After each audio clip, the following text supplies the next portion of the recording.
thanks for coming. It's great to see you all. Um, so this is the third of these Freedom and Utopia events. Although, as I said, their aim is that they will be linked together, but also kind of stand alone. Really grateful to Interintellect. Always great to meet people through it. Big fan. Always learn a lot and have a lot of fun. So I'm really delighted to be doing this in collaboration with Interintellect. So, like I say, this is the third of these. There's going to be 8 of these events. Next time, we're going to be discussing prisons in Utopia, one of my favorite things to think about. So, hopefully, you might see some of you for that. But yeah, today, we're going to be thinking about rights. So, this is going to involve questions. I mean, we can keep this very, as broad or as narrow as we want, really. I'm very keen that it's collaborative and we go the way the group wants. But kinds of questions like what are rights? How do they relate to other important concepts? So concepts like obligations and freedoms and preferences. What's the difference between a moral right and a legal right? What is it that makes them similar? What gives them their force? So why is it that rights mean something? What kind of rights would you have as a member of the best possible society? So that's the kind of starting off point for this conversation. So like I say, very keen to make it collaborative, so everyone can talk as much as they like or as little as they like. So I'm going to turn to you to introduce yourselves in a moment. Maybe you want to say something about the question you'd like us to discuss, or just general introduction, entirely up to you. But first, a quick run through housekeeping. I've been reading the Interintellect guidelines, but it's going to be, well, up to you to kind of set in place these norms and stick to them. I'm not going to be enforcing a top-down authoritarian leadership here. So one guideline that they suggest is that we keep muted when we're not speaking. It seems to make sense, or in terms of the kind of audible stuff aside from anything else. I'll try and encourage equal speaking time, although as I say, I'm aware that not everyone always wants to speak so much. And I know we've had a message from Trey saying that he's chauffeuring his niece around, so might not be able to participate as much. But when he can, that would be great. In the interest of community, Interintellect suggests that if possible, we use our real names, although I completely understand if that's difficult for people. And I'm also going to try and keep an eye on the DMs. So if you want to put anything that way, then just let me know. So in terms of quick running order, we're going to do some introductions. We'll go around the group. Then I'll speak for maybe 10 minutes, 5 minutes, so just to give some context about the Freedom and Utopia theme, which is the theme of this series, and also some thoughts I've been having about today's particular topic, rights. And then we're going to go around for some rebuttals and responses and questions, and we'll kind of go from there. After about an hour, time usually passes pretty quickly. We'll have maybe 5-minute break just to stretch your legs or get a drink or whatever. And then for the final 25 minutes, I have an extract from a classic freedom-focused text that I thought we'd just kind of debate. I think it's always good to do a bit of philosophy in a more formal sense. And spoiler alert, today's extract is by Robert Nozick, one of my favorite philosophers. So introductions. So I'll go first. I'm Rebecca. I'm a political philosopher. I'm writing a book called Freedom and Utopia, in which I think about how free we'd be in the best possible society. So let's go around. Who wants to go first? Any volunteers? Go for it. Go for it.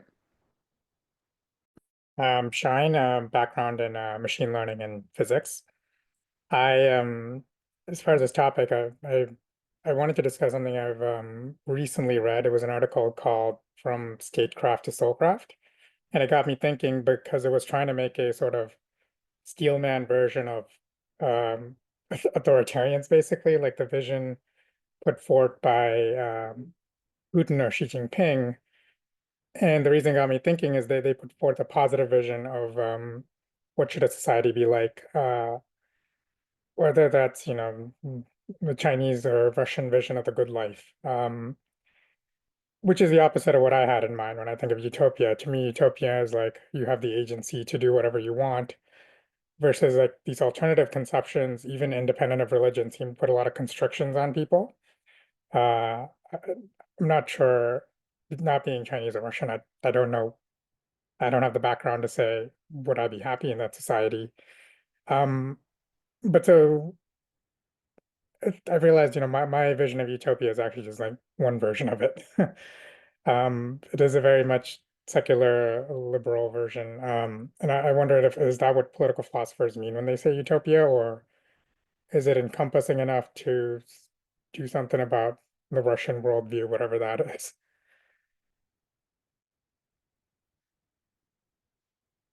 Yeah, that's all. That's all. I Okay. mean, just a small a small thing there. Yeah, that's fantastic, Shine. That's really great. Wonderful. Yeah, Adrian. I should apologize for my video. I've mucked something up, and I don't know what it is, and I don't want to try and fix it live, and in case I disappear altogether. So sorry if my blurry appearance is giving anybody a headache or anything like that. So what's my background? I'm a consultant at the moment. Of quite a long time ago, I did a philosophy degree, and I've maintained a kind of a layman's interest in various bits and pieces of political theory since then. I did sign up for the last one. I wasn't able to make it. And I think one thing that intrigued me about this series, just the way it's phrased, is I think was the last one, or perhaps it was the one before last, it was called something like what does justice look like in utopia? And what intrigued me about it was often a conception of something like justice and indeed rights and freedom would be constitutive of a utopia. So it struck me as a straight and interestingly disjointed way of phrasing it, as if you have an idea of utopia and then you go, oh, I wonder, what does it turn out that justice looks like in utopia? And I guess there are some views of utopia that I like that, where people, you think of some of the views in the 16th century, some of the utopias put forward then, people did, they imagined abundance and those sorts of things, and different sets of kind of pre-moral norms, like, sharing wives and things like that. And I guess there's something of the Soviet idea here as well, that if you just kind of tinker around with some social engineering, you don't have to worry so much about the moral and political stuff, because people just tend to behave themselves if affairs are arranged differently. So I don't know whether that's going to come up. Maybe it's a lot more straightforward than that, but that's what intrigued me about this series. That's why I jumped in, and it just seemed like an amusing thing to do on a Wednesday evening. Thanks. That's really cool. Excellent. Steve, you want to go? Yeah. Hi, everybody. I'm Steve. I'm in Malaysia at the moment. It's 5 a.m., so thanks for that, Rebecca. If I'm a bit incoherent, then that's my excuse, and I'm sticking to it.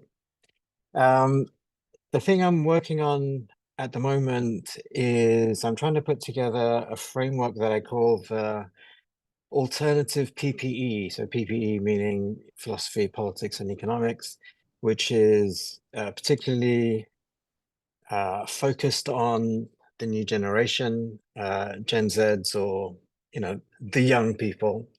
One of my influences about doing this, I came to this through like very circuitous route, but one of my influences was ages ago. I did this, and I want to show you a historical artifact. I did this course from Yale University. So it was like one of the original online courses, which had these things. I don't know, you probably don't know what these are, Rebecca, but they had these things where the lectures were on cassettes. I'm And 39. there was... I had a lot of cassettes when I was a kid. Did you? Yeah, I love Okay. cassettes actually. Yeah, big fan. So anyway, so all the lectures were on cassettes, and the lecture notes were sent through the post, etc. So one of the things that I learned about the founding fathers in America was that Jefferson and Madison, when they were thinking about what it was that they were doing, they decided, they were very interested in the idea that power can corrupt, and they didn't want to become the kings and queens of old. And they said that the formulation of a constitution was never meant to be perpetual.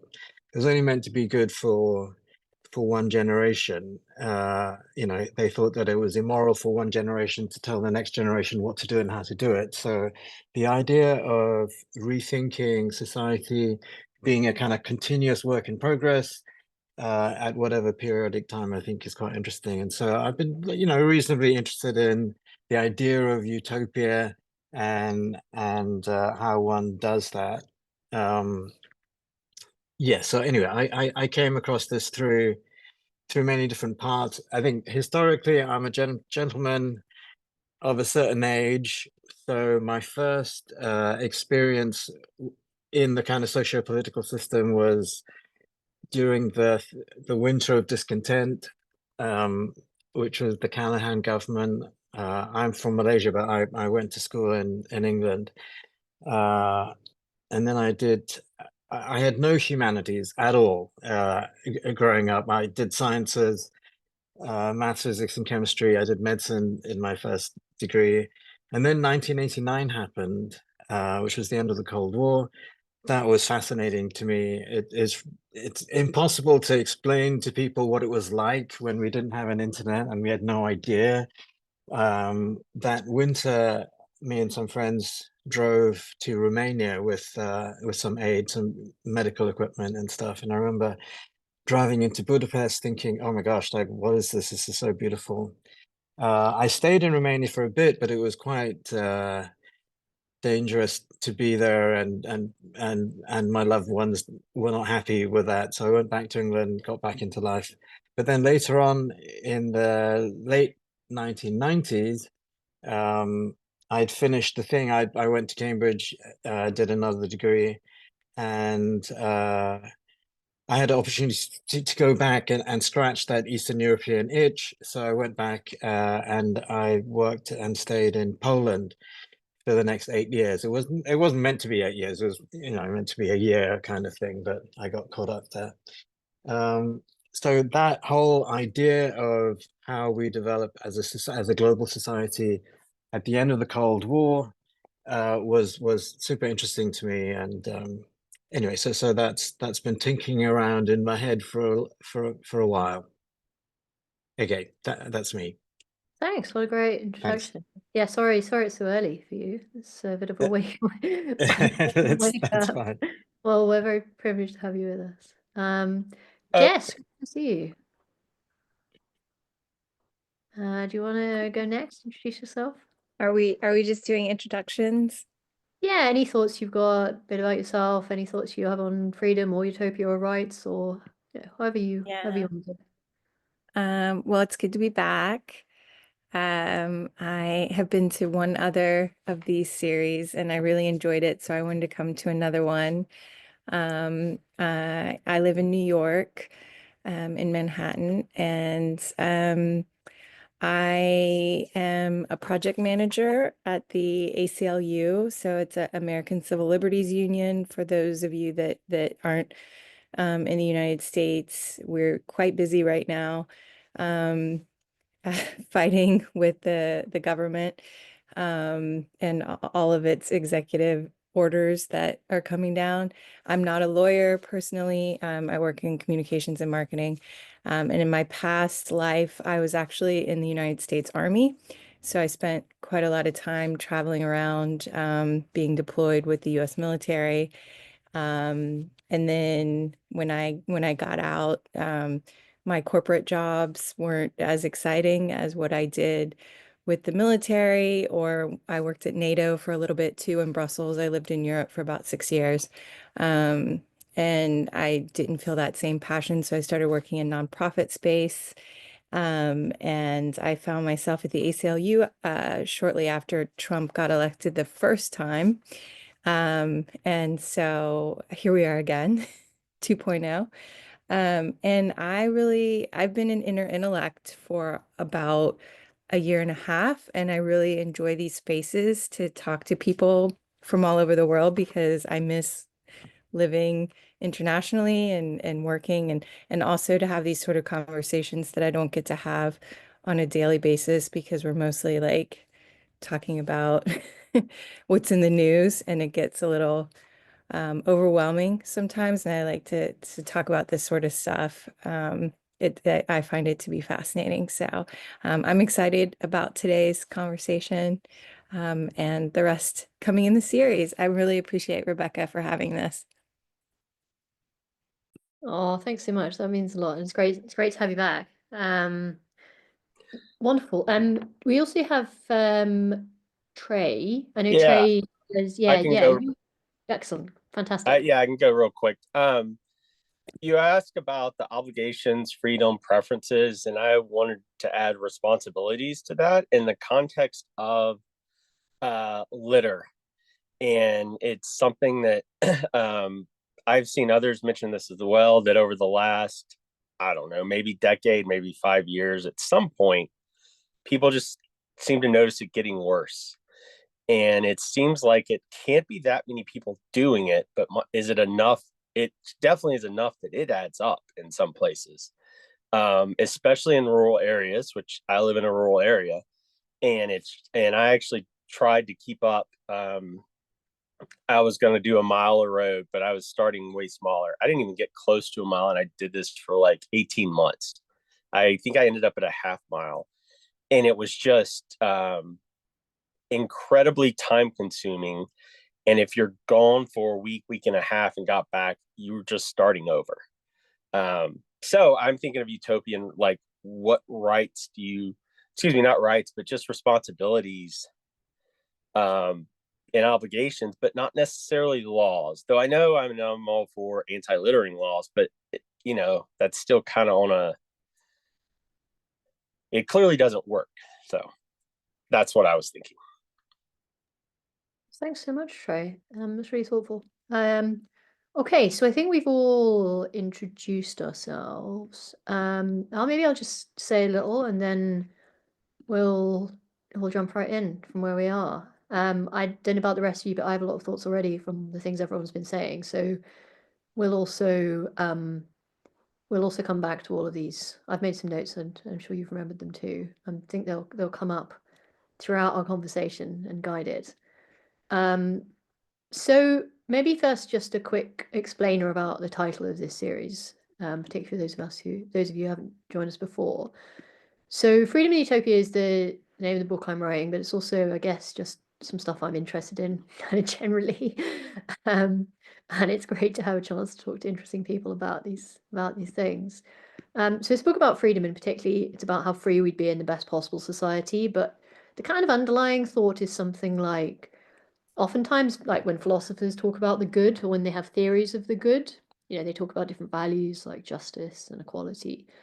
I think often freedom doesn't get so much of a look in, or at least it can be seen as a kind of quite a niche focus of its own. I think also freedom means a lot of different things for a lot of different people. It can get a bit of a bad name. Some people think freedom is about, how many machine guns you can hoard.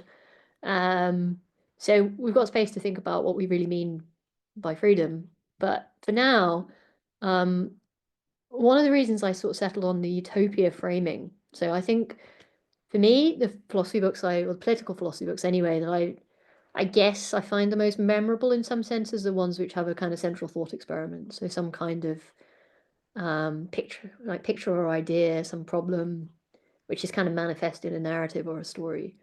And of course, utopia itself is the theme of many novels, but also many philosophical thought experiments.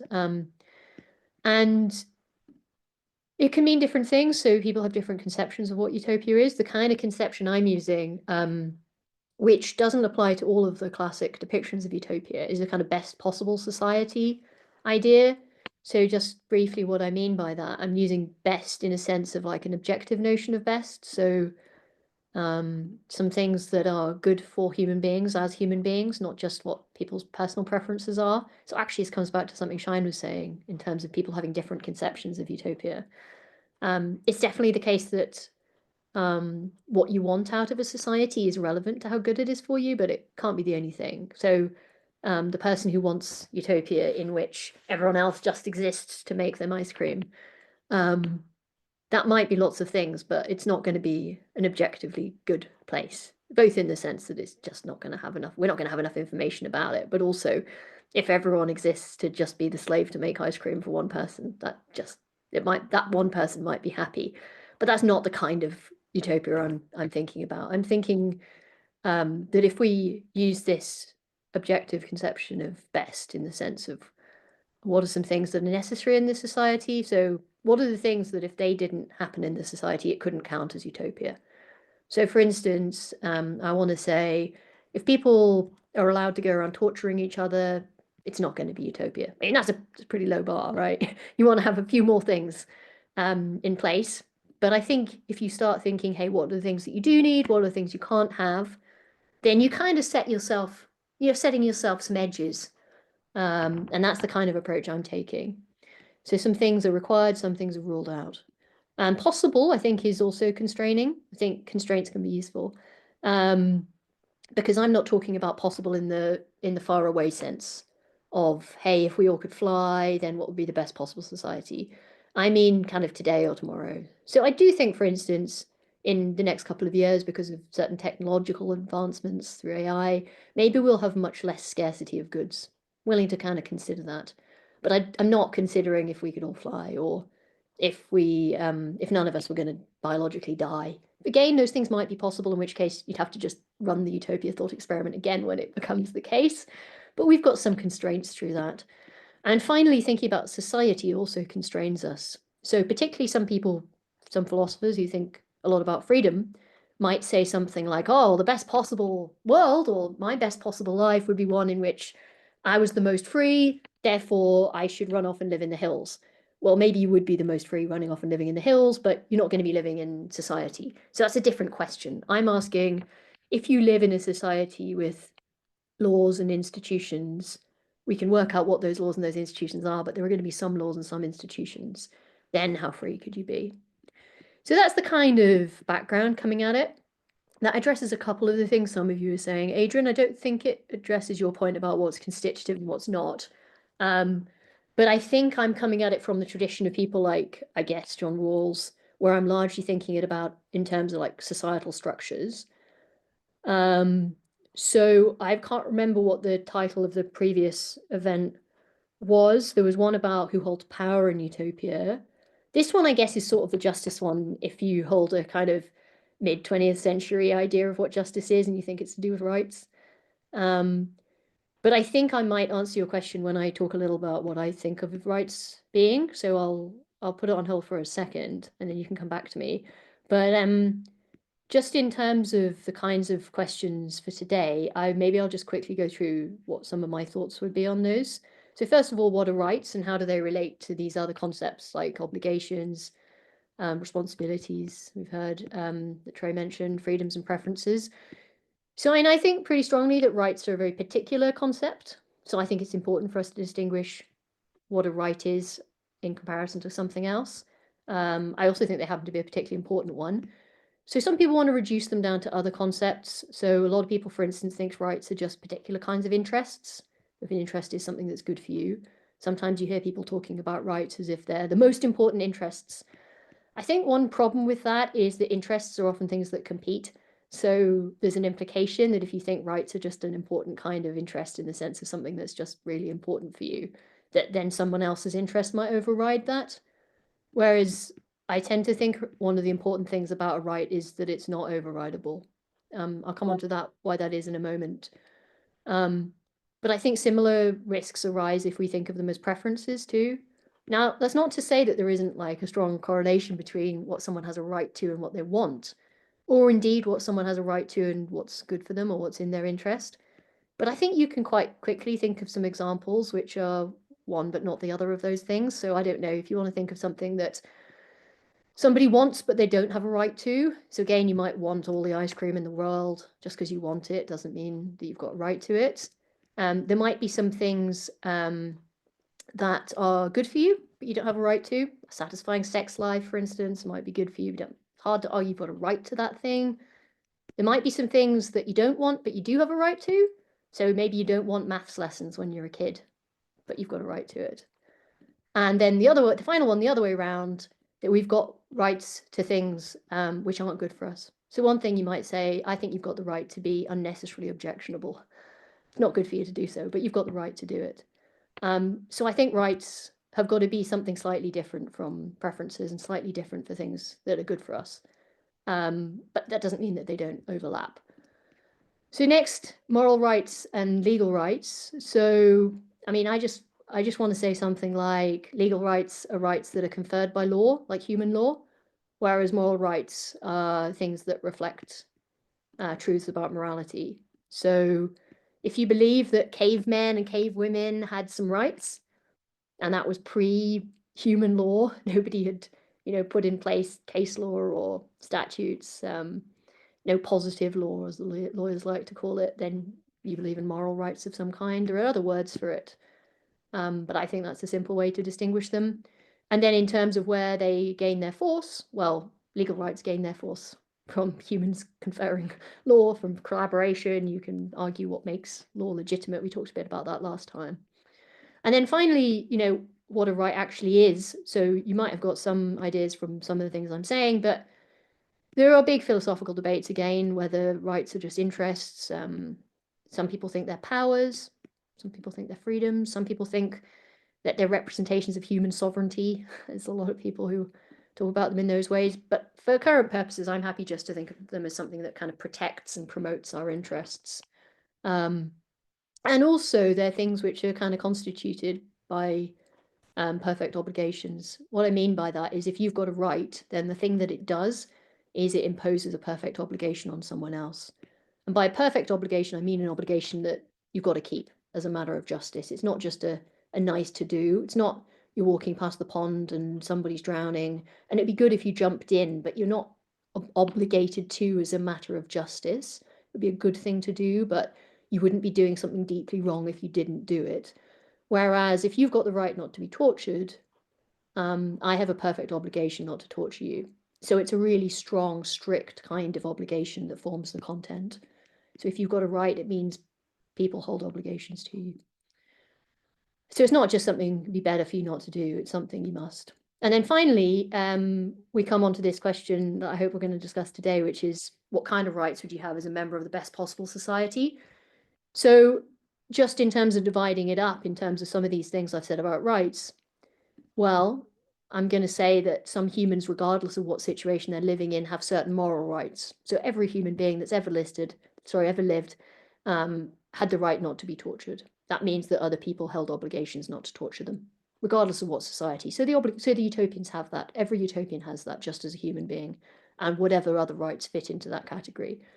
Then there's another set of rights, moral rights, that I think come when you live in a political society. So the right to participate in political deliberation, for instance. Doesn't really make sense to say you have that if there's no politics. If you live in a pre-political world, you might say you have a potential right to it or something. That's how I happen to think about it myself. But if you live in a political society like Utopia, then you're going to have some political rights. And then finally, you're going to have some legal rights, which are going to come through the law that is legitimately determined in Utopia. And we can think all day about what that might involve. But for instance, Utopia is going to have some education system. So you probably have some privileges that are protected by rights to access certain kinds of education, for instance. So I'm going to leave it at that. Those are some of my thoughts about rights, some of my thoughts about how we'd set about thinking around what kinds of rights people would have in the best possible society. So who wants to go first? Steve?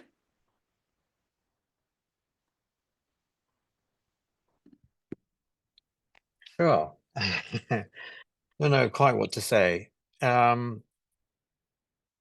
I'll tell you a story of something that I stumbled across, which like has been living in my mind for a while. So in a previous life, I used to work in the sustainability kind of space, and I was an ambassador for this thing called the Living Building Challenge. Living Building Challenge is something that came out of what is BREEAM in the UK, LEED in America, how to do kind of high performance buildings.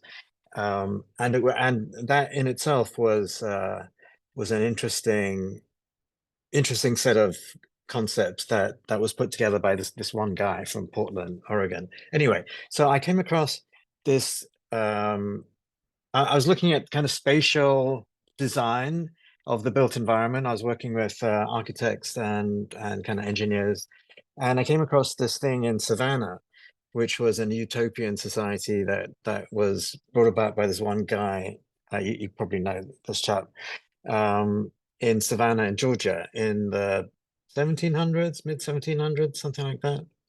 And he had like this, interesting arrangement of like, I think it was 5 hectare kind of blocks, and everything was walkable, and the way that he designed municipal buildings and residential buildings was quite interesting.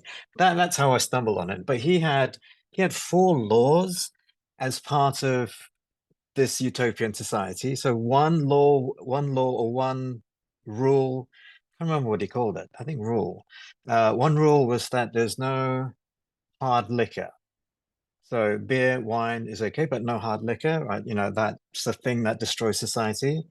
That's one rule.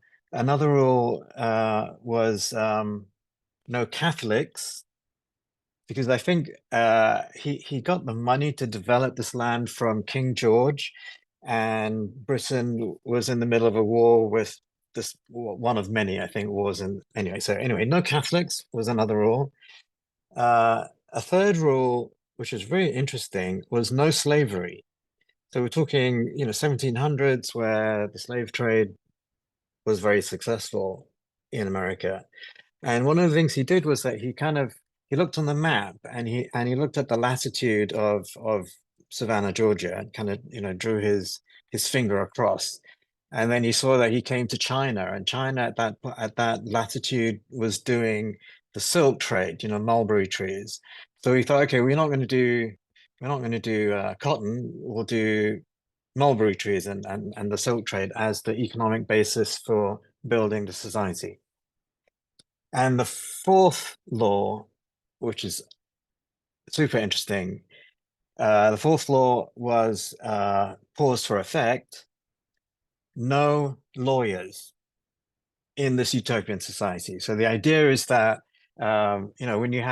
when neighbors have a dispute, as soon as you professionalize lawyers coming in, like the whole dispute kind of blows up and gets worse. So I thought that was like super interesting. I have lots of personal thoughts about the law and the social constructions on, say, this thing that we called international law, that we can get into maybe later. But yeah, anyway. That's very interesting, and we have four possible laws to start us off with. Shine, what do you think? Any thoughts on that, or more generally? Yeah, well, first I'm wondering how long the society lasted, because there have been many attempts at these sorts of split off societies in American history, at least, and I don't know if any survived to today. And I've always wondered, this would be a very self-selected group. So isn't it sort of the ideal test bed for alternative arrangements of society? And I wonder, what is it that causes them to break apart? I have to say, I don't know if those are the best 4 laws I can think of. I also wonder um, about the lawyer one, like, I think I could wrap my head around the Code of Hammurabi, but I don't know if I can do modern law. So is that something, don't you need to professionalize this? In that sense, I'm sort of at the mercy of forces I don't understand. I think that is generally true of modern life. I do feel like I lack understanding of how things work. There are a lot of abstractions, and if those get in my way, there's almost no recourse. So I do kind of like the idea of a society where people hash things out, like person to person, but it seems like all the good things we have require us to build up layers upon layers of rules. I don't know if that's a requirement, but I've never seen an alternative. Um, so those are the things I wonder about. Like, these sort of redo attempts don't seem to work out, and every society that people want to live in, people are want to move to the West. They don't want to move to South Sudan. Every society where we do want to move somewhere, they do seem to have lots of impersonal forces. Yeah, Those are my thoughts at the moment. I think that's a really good point. Without institutions, it's very hard to collaborate, isn't it? It's hard to benefit from doing anything together. You don't even have basic protections for your staff. Steve, just out of interest, do you know what happened to this society? How long they did manage to last? Well, it failed. Obviously, I haven't like studied this in any great depth, but there, like somebody said, and I'm probably going to butcher this, so you can look it up yourself. But I think as soon as the Scots came in, that was the end of the no spirits law. And then the Irish came in, so that was the end of the no Catholics thing. But the idea for doing mulberry trees rather than cotton, that didn't work because the soil was all wrong. So in the end, they had to bring in labor to kind of till the toil, and so that was the end of slavery. And lawyers, well, you know, they just get everywhere, so you can't keep them out, I think, is what happened to them. So yes, I don't know, but you know, super interesting way of thinking about things. I think also the idea about what you were saying, Shine, about laws and having to have institutions. I think scale also kind of affects you know, so the bigger we are in how we constitute a socio-political thing, requires more and more kind of laws to layer on. I think if you're in a small society, then customary laws are easier to maintain because, you know, everybody kind of knows each other, and you know, you kind of just, it's harder to be an asshole, you know, to your neighbor because there's so much more social capital involved in that unit. Yeah. Sorry, I'm finding it hard to find words.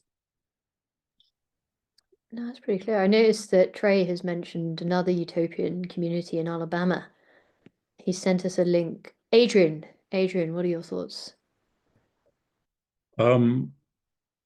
I suppose it rights feel to me like there's something that's downstream from some other decisions or intuitions or schemes of morality, and even downstream from some ideas about how to project some of those decisions about morality at the scale of human societies and then build a political morality. And I think one reason we might not think that so readily is that the ways that we tend to talk about rights now is in terms of human rights and natural rights and universal rights is a bit of a sort of an 18th century way of thinking about things, people like Thomas Paine and so on, and then the various rights claims from the French and the American revolutions, which are precisely an attempt to make a decision about what a set of universal rights ought to be. But the language of rights is nevertheless drawn from some fairly parochial, civilizationally parochial legal and institutional backgrounds. Right? Tends to come from Western Europe, really. And when that talk about rights becomes a bit more sophisticated, it tends to have to be a talk about trade-offs. Now I'm having to cast my mind a long way back now, and I can't quite remember. Is it the Hofheldian schema? There's this way of working out what sorts of different rights you have, or what form they take, or how you operationalize rights in the different sorts of claims people make on each other, and how they accommodate the claims of each other's and its powers and claims and privileges and these sorts of things. So it very, very quickly becomes intrinsically legal, because you say, you know, if someone has a right to something, it's possible, and that's fundamental, it's possible other people have an obligation to provide it for them or to not interfere with their exercise of that right. And so it sort of generates this complexity. And so I'm afraid it's probably futile to think we could get by without lawyers of some sort if we've got these sorts of rights. What's interesting, you mentioned Nozick, and I don't want to think of that earlier, really, is what's interesting about Nozick, of course, is that his book, Anarchy, State Utopia, begins with one of the most arresting lines in political philosophy. and it's kind of, it makes the whole rest of it, as I recall, sort of kind of hypothetical. It's where he takes a set of rights as essentially primitives, and it goes something like, what is it? Something like individuals have rights, and there are things that no one may do to them without contravening. There's something like that.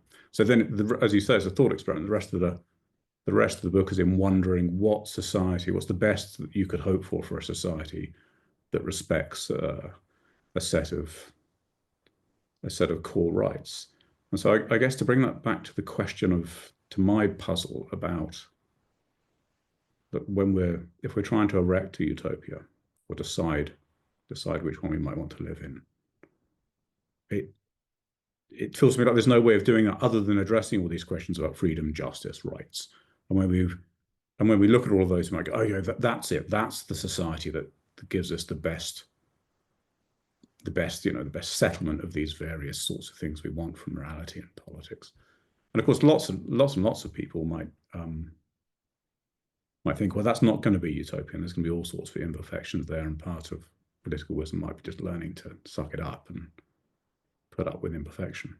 Whereas utopia classically is often the sort of claim that no, there's a way of sorting this out. Trust us. If we just, we maybe have a set of 10 codified laws, or we get back to the land, or whatever it is, get rid of property. Often the ambition to achieve a utopia is an ambition to do away with things like rights, to do away with messy trade-offs and complex interacting schema of different sorts of moral claims on each other, which have to be thought about and institutionalized, and all that crap. Yeah, so I don't know. I might just be being a dick about it, but I'm no closer to working out whether. I guess it's this. I guess here's the interesting puzzle. This is why I joined the thing. I was hoping you'd be way crazier than you are, Rebecca. By the way, it's very disappointingly sensible and interesting. I was hoping you'd say, look, this is it. This is utopia. We don't have to worry about justice. We've answered all the questions about justice and rights and freedom. We just do this. We just build this society. But I don't. Yeah, I think that's. Yeah, I mean, I think I'm less interested in building the society than working out what the society looks like. The thing I'm interested in is working out what the truths are about things. So the practicalities in terms of cashing stuff out, yes, on some level you have to think about what's feasible. I'm with Kant on, you don't have obligations unless you can fulfill them. I think possibility is really important. But for me, I think maybe one thing we don't quite align on is this point about trade-offs. So I think the point about rights is that they're not the kinds of things that are a matter of trade-offs. I think almost everything in life is trade-offs, but not rights. So I don't think there's a trade-off around torture. I don't think there's a trade-off about, throwing the baby off the bridge. There are some things that are matters of rights and wrong.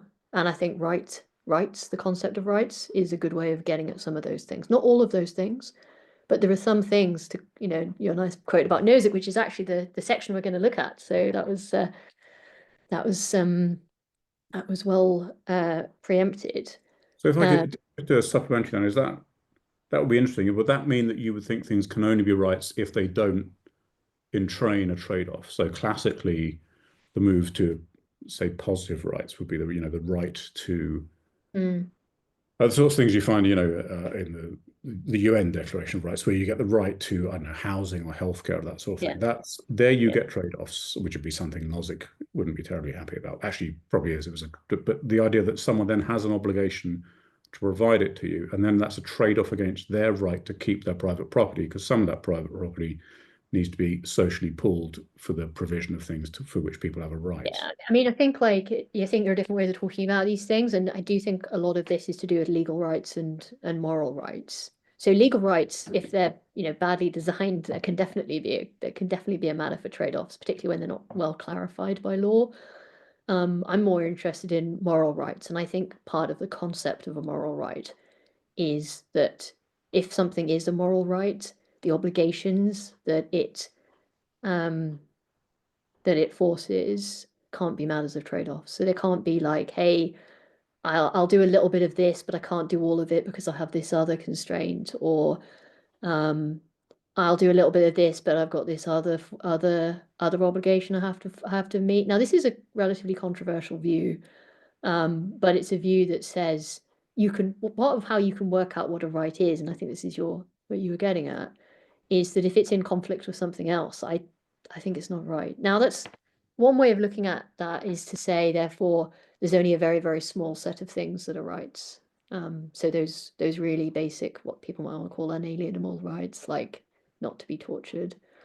Another way of looking at it is that most rights are conditional. That's kind of the view I have. So I think there are some things you have a right to, but you only have a right to them when certain conditions obtain.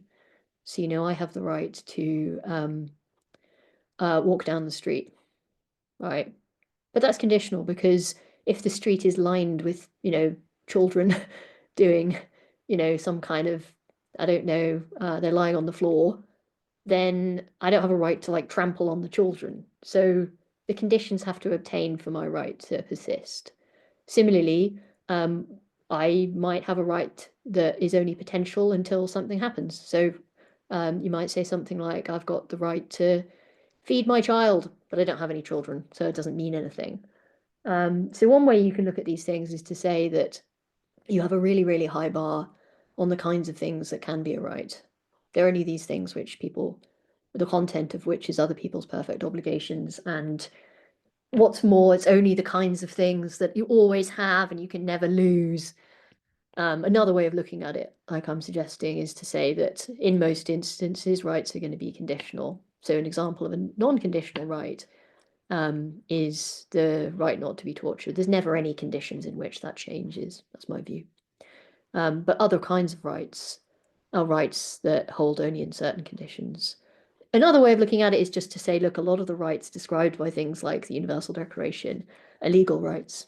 It's actually very, very hard to think of something like, I don't know, a right like the right to food. Some people want to say, you start thinking straight away, what have you got a right to? You've got a right to food. Well, if a right is the kind of thing I'm talking about, which means it puts perfect obligations on people, then it has to be the case that for me to have the right to have food, that other people are perfectly obligated to give me food. Now, when I'm a child, I think that probably holds. I think my mother is perfectly obligated to feed me. If she can't, then I think other people in society should take up that obligation. I think you'd be doing wrong if you saw a starving baby by the side of the road and you didn't feed it. There are going to be harder questions, though, about whether you yourself are obligated to help to feed every starving person in the world. One way of looking at this is saying we pay taxes and our taxes go to try to help these kinds of things. But in terms of very specific rights and obligations, if you want to think about them in this quite hardcore moral sense, then it may end up being that there are fewer rights than we think there are. Jess, what do you think?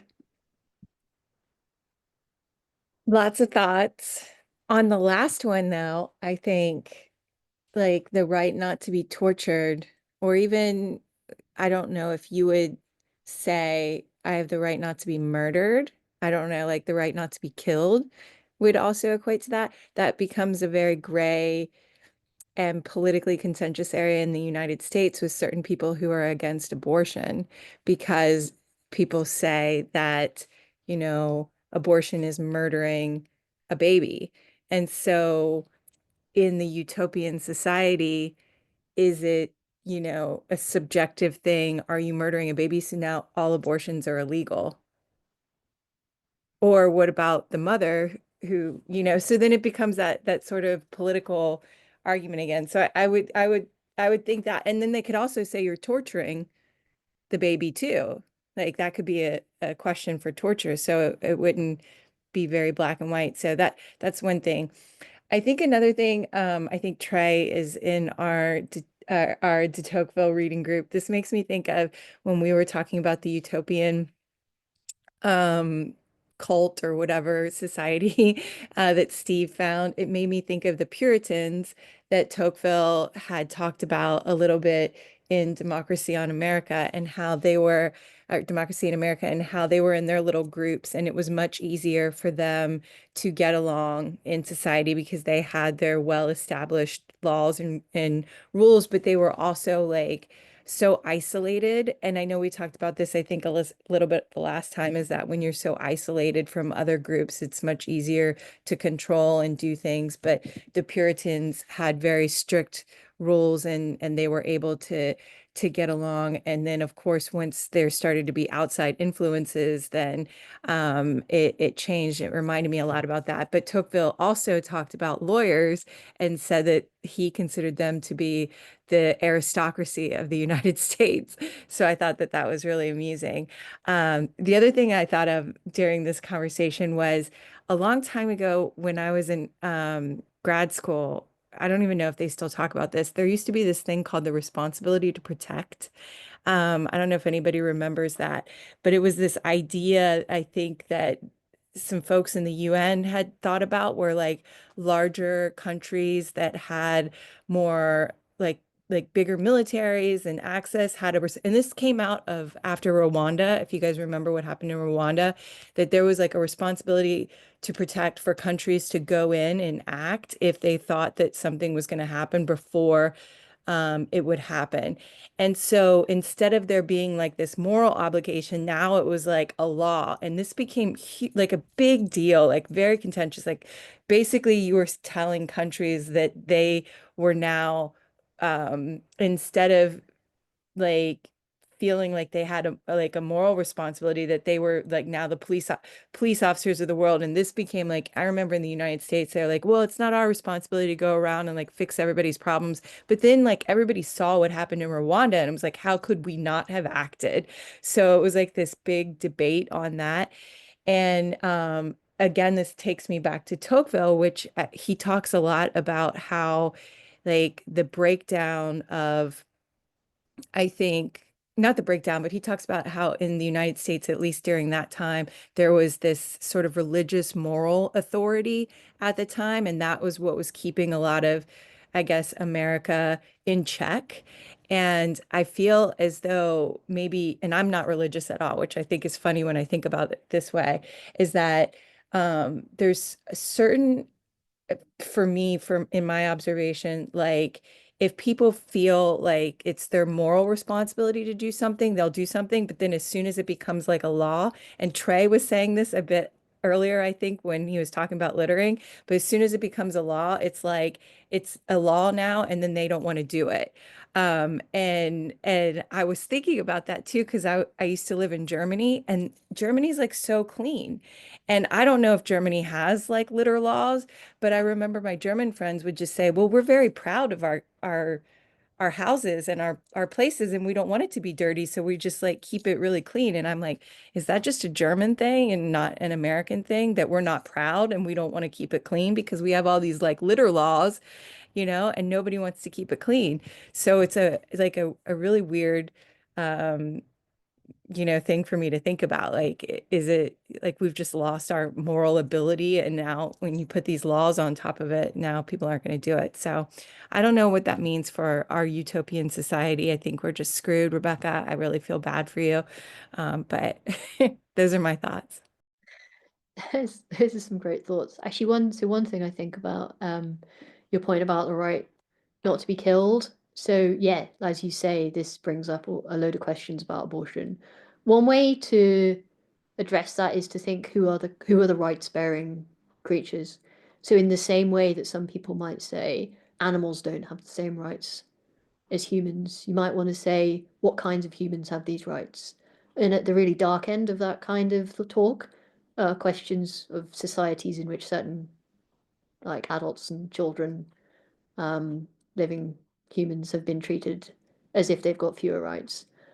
A more, I guess, a question that's more prevalent today would be a question about whether a fetus has rights, whether a fetus is the kind of thing that has a right. So you might want to say, well, what is it that gives living, i.e. born human beings their rights? Is it to do with having personhood? Is it to do with the kinds of sensations they feel? Is it to do with intelligence?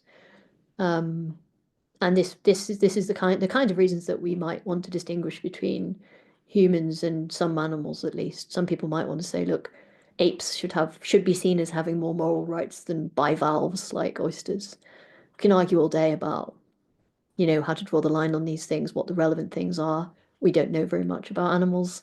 It's hard for us to really understand what they feel and how smart they are. But that's one way, I think, to start making those kinds of distinctions, which could enable somebody to have a coherent view on which all born human beings have certain rights, but fetuses don't. I'm not advocating that. I'm not saying that's my view, but that's one way to address that problem. Another thing that came to my mind, though, when you brought up that great example of the right not to be killed, is that whilst that's something we'd kind of automatically think that we all have, it strikes me as a really good example, actually, of something we hold conditionally, because most people would think that you have the right to kill someone in self-defense.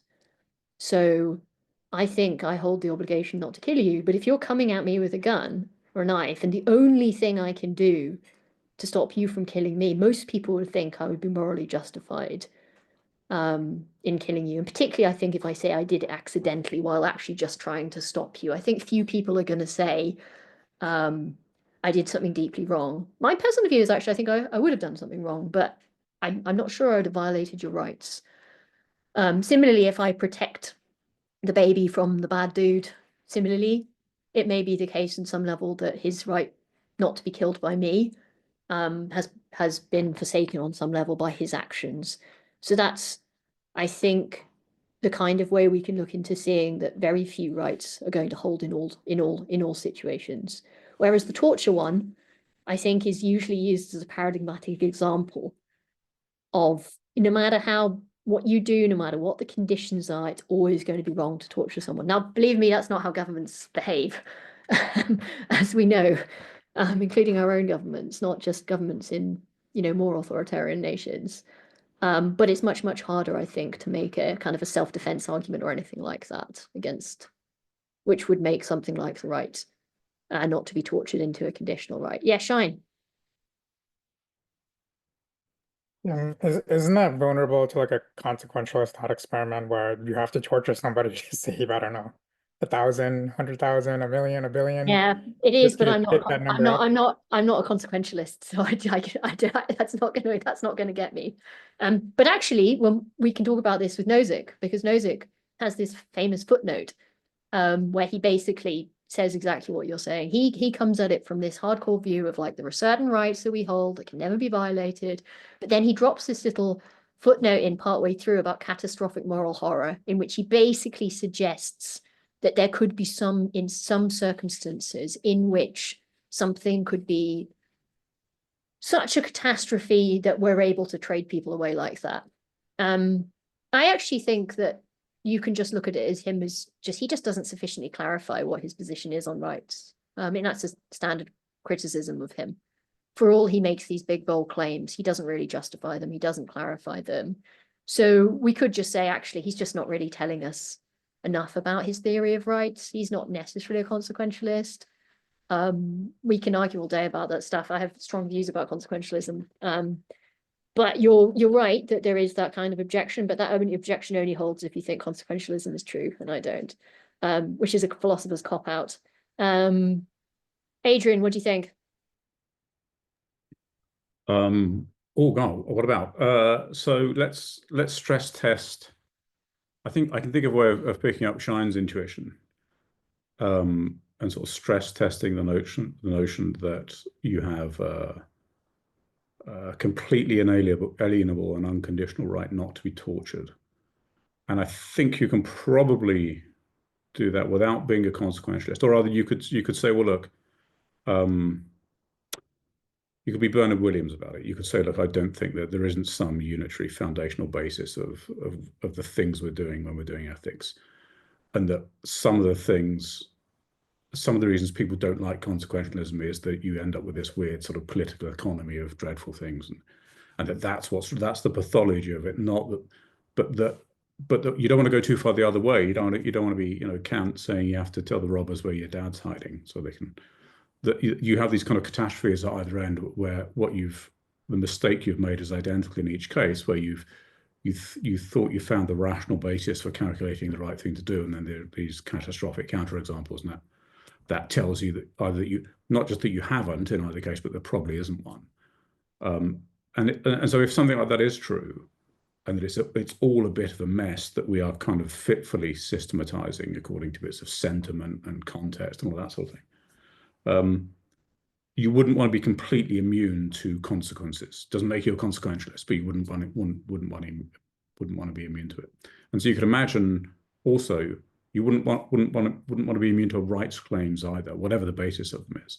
And so you can imagine someone has a right to not being tortured, and someone has a right to protect other people, right?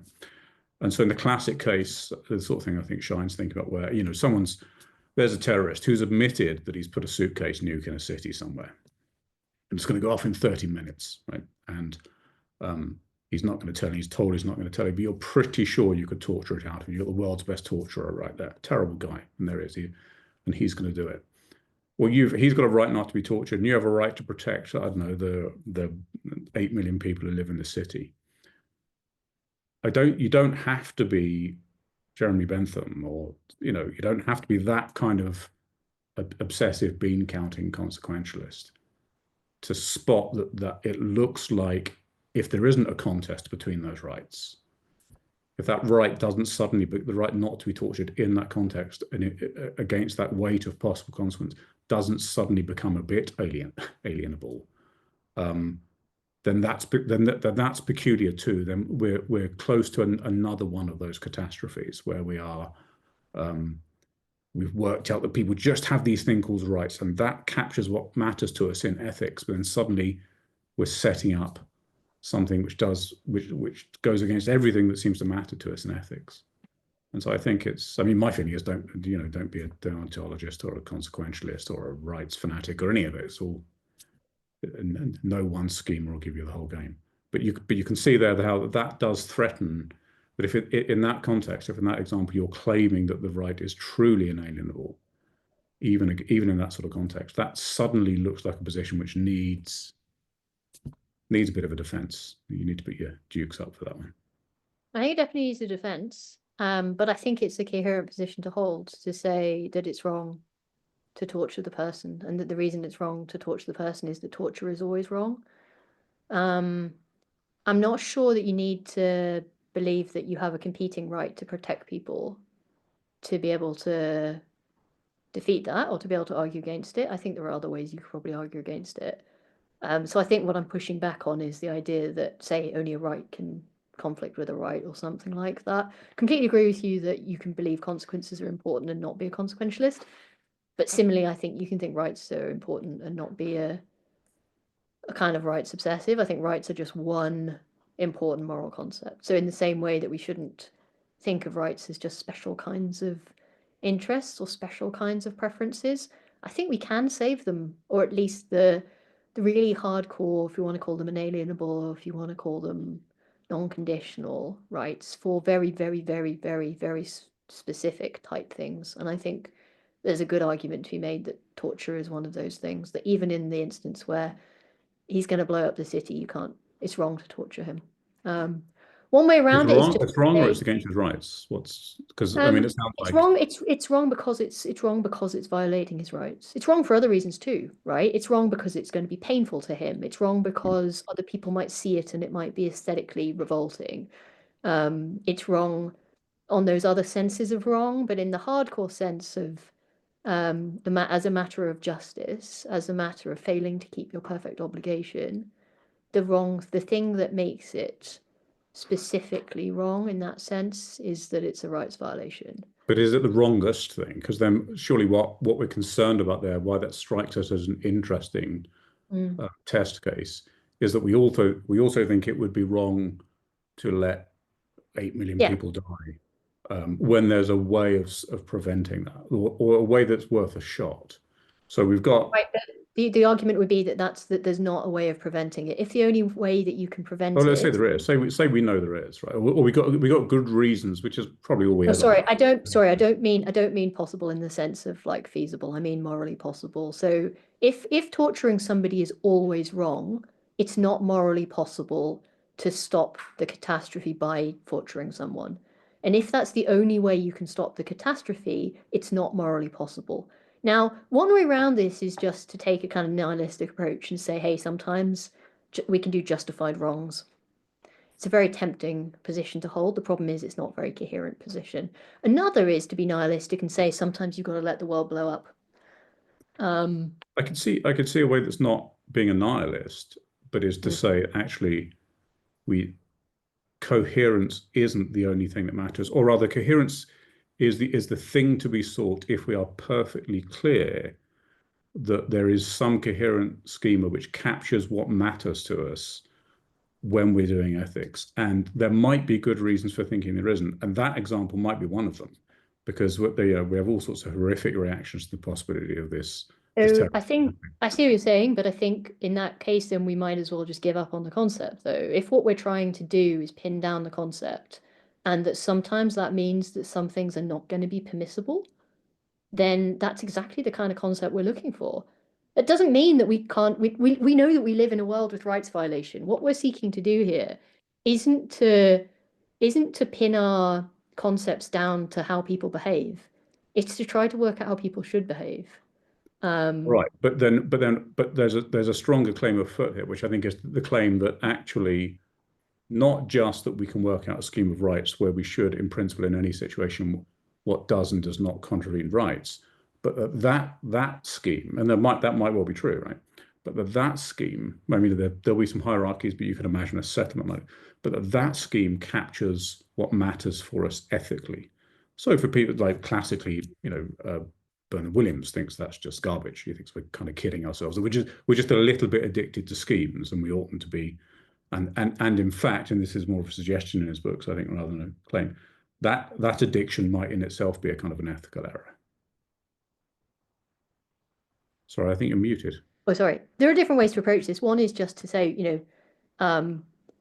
it's working out what's right and wrong isn't just working out what we think of as what society tends towards. So consensus type approach of working out what right and wrong is might be wrong. Like for most of human history, slavery was treated as permissible.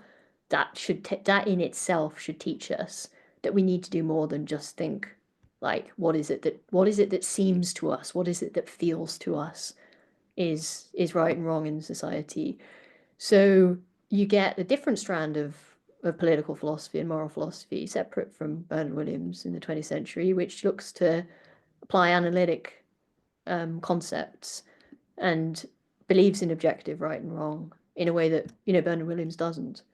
Anyway, we can debate this stuff all day, and we're not going to solve it now.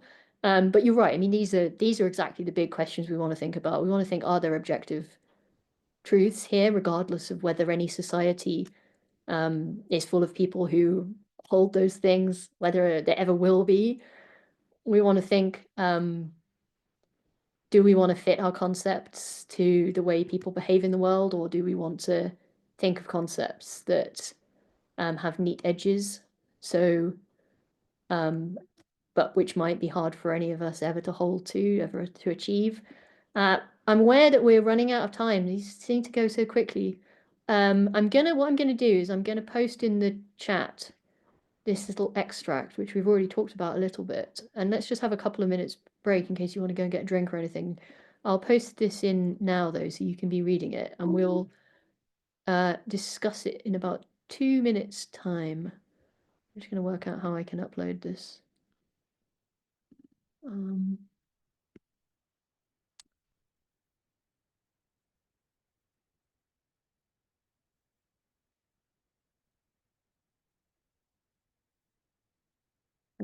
Does anybody know how I upload something on the chat?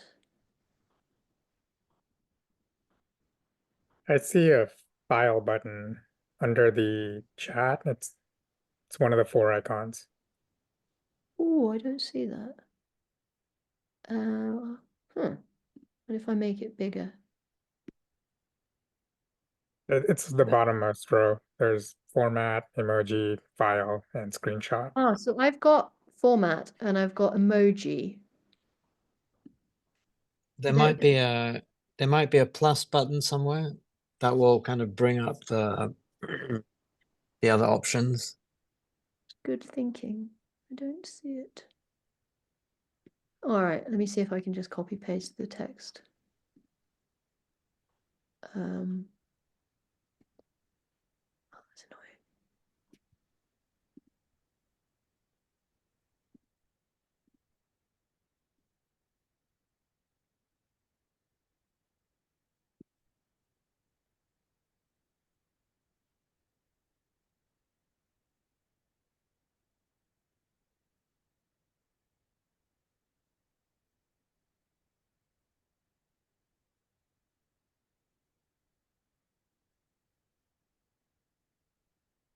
I'm sure I can just find it here somewhere.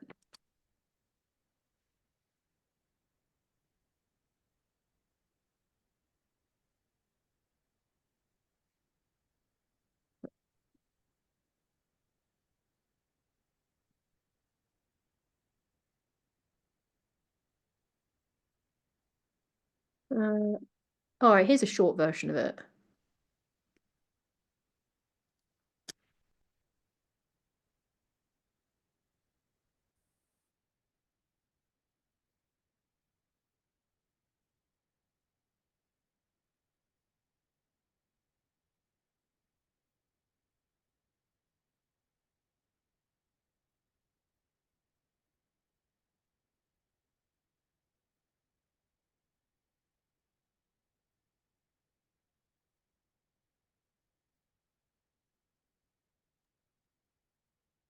You want to add it to our Discord channel? I just managed to find half of it anyway, so we can just, I think we can, thank you, that was a good thought. Sorry, it's now just not, it's now just refusing to copy paste over correctly. One more try.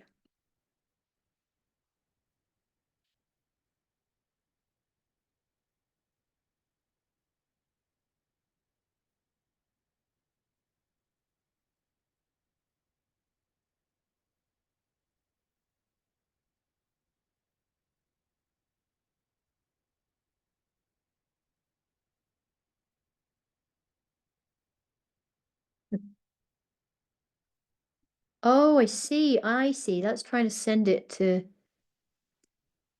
Ah, I see. Sorry, for some reason the chat on mine was trying to send just to the waiting room people, but there aren't any waiting room people. How do I make it send to everyone?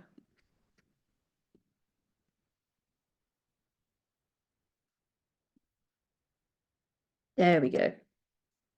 All right, so that's just the first. Has that come up? So this is just the first paragraph of the Nozick book.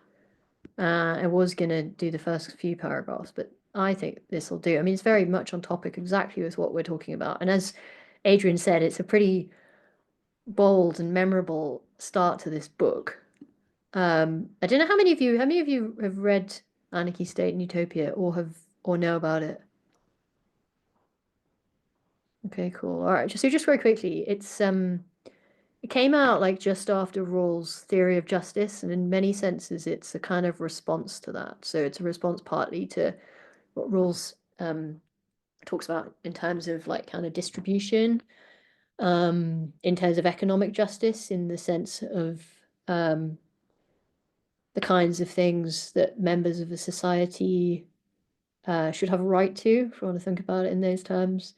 And Nozick is in these three parts, makes three kind of general overarching arguments. The first one is that the minimal state is the only kind of organized societal arrangement into which we can kind of back ourselves without violating rights. So some people want to say that Anarchy, State, and Utopia is a social contract book. Really, I think it's more a kind of invisible hand type, Adam Smith type book. It's about what can spontaneously arise without, in terms of human cooperation, without people imposing stuff on each other that violates their rights. So that's the first section. It's kind of an argument against anarchism. So it's an argument in favor of a very minimal society. The second part says that's the most extensive society that's justified. He argues there a lot against Rawls' stuff and theory of justice around distributive justice. Then in the third section, the Utopia section, he talks about why this kind of society would be appealing. So not just justifiable, but appealing. And he has a very particular conception of utopia in which he talks about a utopia of utopias. But we can talk about that some other time. So here's the quotation: individuals have rights, and there are things no personal group may do to them without violating their rights. So strong and far-reaching are these rights that they raise the question of what, if anything, the state and its officials may do. How much room do individuals leave for the rights leave for the state? This actually reminds me of something Jess said when you were saying about Rwanda and states having rights or obligations to intervene. A kind of traditional starting point for thinking about rights, thinking about rights as kind of rights against the state. So kind of constraints on powerful people.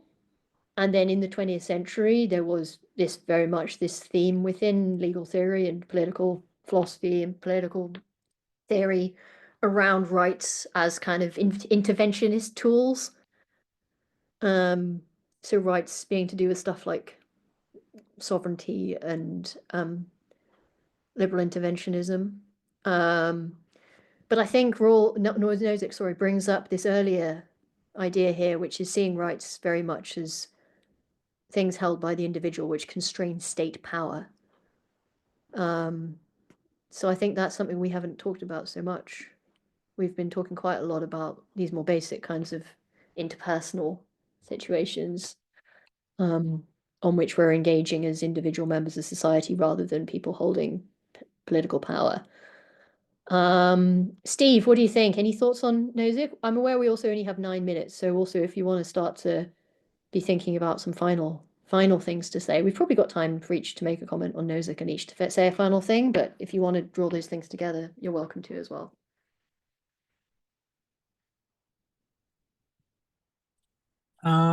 Yeah, I haven't read Nozick, so I'm at a bit of a disadvantage, but I mean, one thought, I mean, one of the things that I've been playing around with in my head in trying to figure these things out is that the subject of kind of metacognition, like kind of being aware about how we're actually thinking about these things, was a big eye opener for me. And I've developed this heuristic, like, which is probably somebody else's thought, but which I called non-binary binaries. You know, so the idea that there are binaries which are either or, which is the common way that we kind of debate things: is it this or is it that? And then there's non-binary, which is like a spectrum.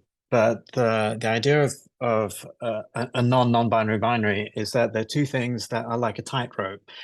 So, you know, it's both and. Like, you have to hold, if something's going to work, you have to hold these two things absolutely together in tension and navigate your way around that, sort of, you know, in that kind of way. So the idea of, you know, nature versus nurture is like a dumb thing, because it's absolutely both all the time. It's always nature and it's always nurture, and human beings will always, you have to hold these two things in tension. And another thought that goes with this is the way that scientism kind of has taken over the humanities. So, you know, political science is a science, social science is a science, economic is a science, when actually they really were philosophies. And we have lost the ability to talk and find meaning. Like, we just don't have the language. So it's so easy to think in terms of statistics and focus groups, and, you know, in how we determine meaning, that we can't even talk about these things kind of, you know, properly. So yeah, which is a constraint on how we kind of figure these things out. Yeah, those are my thoughts. That's a really nice point. Yeah, very interesting, your heuristic. That sounds smart. Jess, what do you think? I also haven't read it, but I was rereading the quote. And I guess when I think about like states' rights, I think about the original concept of what our founding people, I hate to call them founding fathers, it's so patriarchal, but founding people had wanted.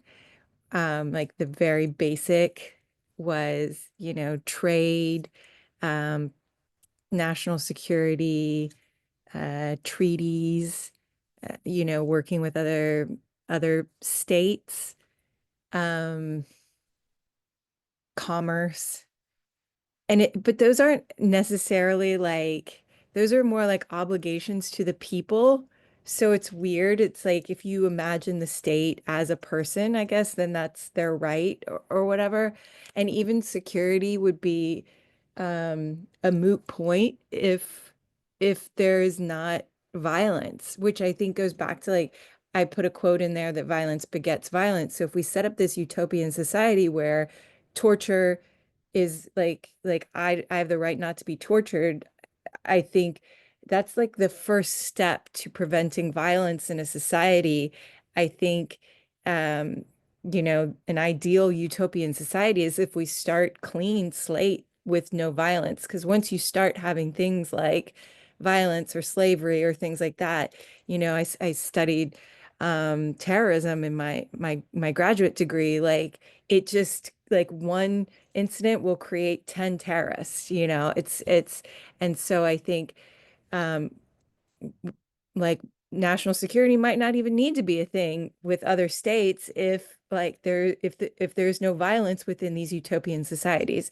There may just need to be trade and commerce or whatever. So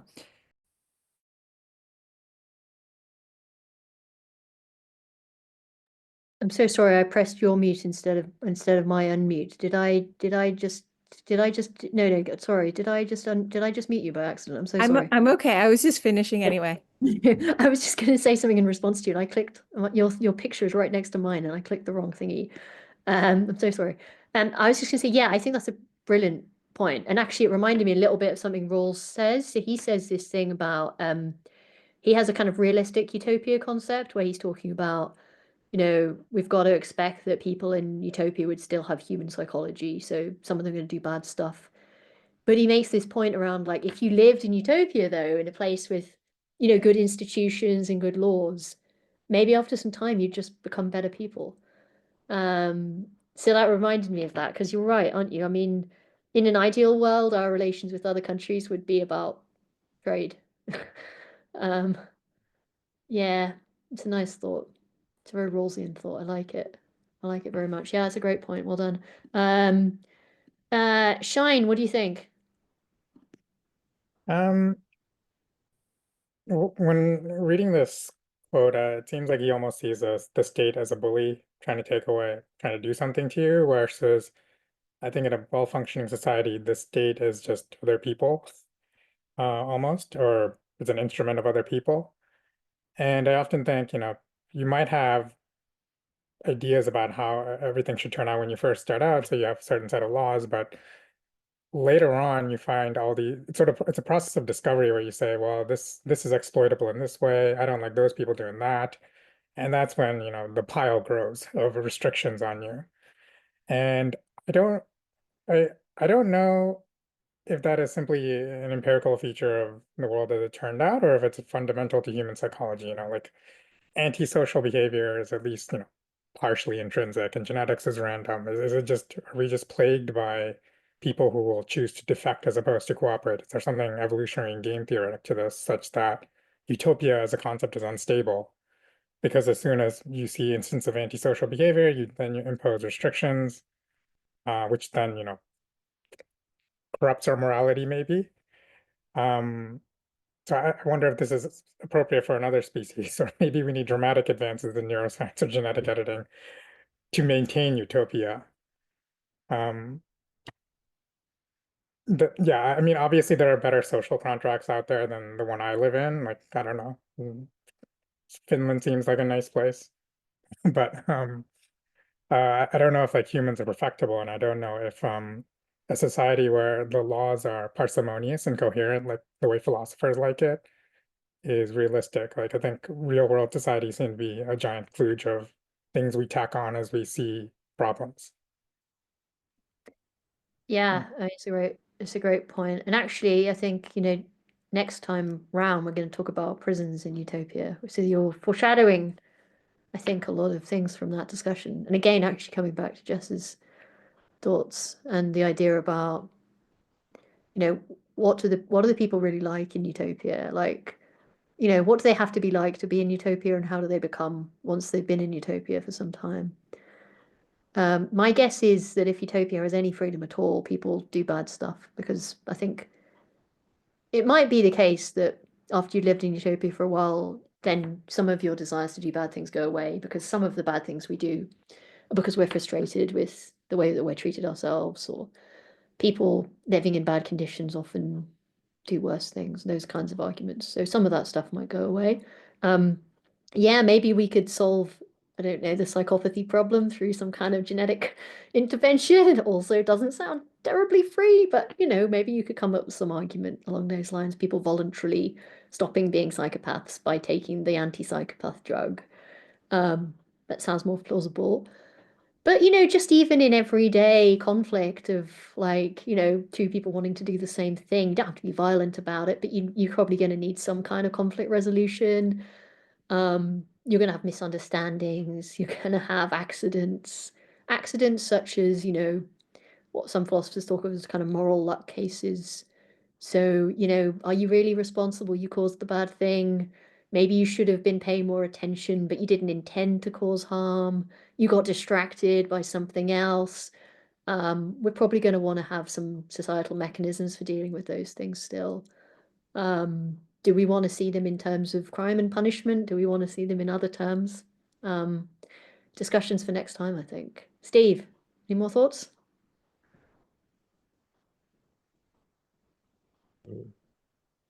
Yeah, yeah. Well, I mean, the only other thought that I have is that the thing that I'm playing around in my head is in Asian cultures, there is this thing which is quite prevalent in Indonesia. So I don't know if you know Indonesia. Indonesia is like this ridiculously big place full of lots of little islands, very difficult to control, from the top down kind of government as a state. And they have this thing which in Indonesia or the Malay language is called peraturan adat. Okay, so adat is like customary or cultural something, something, something. The word peraturan is an interesting word that like doesn't have an equivalent in English, which is I think one of our problems. So for example, peraturan is a noun that comes from the verb atur, which is to sort. So it's a thing that you do when you are like putting your socks together, in pairs, or like you are trying to organize your utensil drawer where the forks go in one place and the knives go in the other place. I mean, it's literally just that. There's another word for law, which is undang-undang, which is a kind of different thing on top of the peraturan.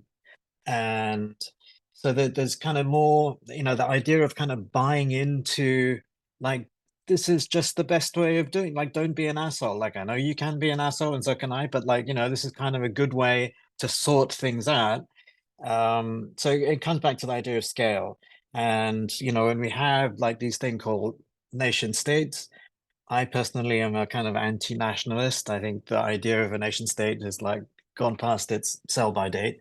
So how we kind of reorganize ourselves is also then part of the whole question of like how we identify as humans and how we identify as different humans, although being the same kind of human. So that's the kind of, tightrope. Like we are the same, but we are also different. And like, how do we hold those two things together in tension and how do we then talk about these things is Well, man, I mean, tricky. that's the question, isn't it? Yeah, that's a great point. Trey, I know you're still driving around. Are you with us? You able to say something to end off with? I think maybe he's not. I know he did message saying that he was chaperoning his driving his niece. So okay, well, unless anybody else has a burning final point, maybe we'll draw it to a close. Well, thank you so much, guys. I really enjoyed this. As always, I've learned a lot and really enjoyed it. It's been really fun. And we've, dealt with some pretty big topics too. Wonderful. We'll hopefully see you again. Keep in touch and thank you. See you next time. Thanks. See you. Good to see you again. Bye, guys.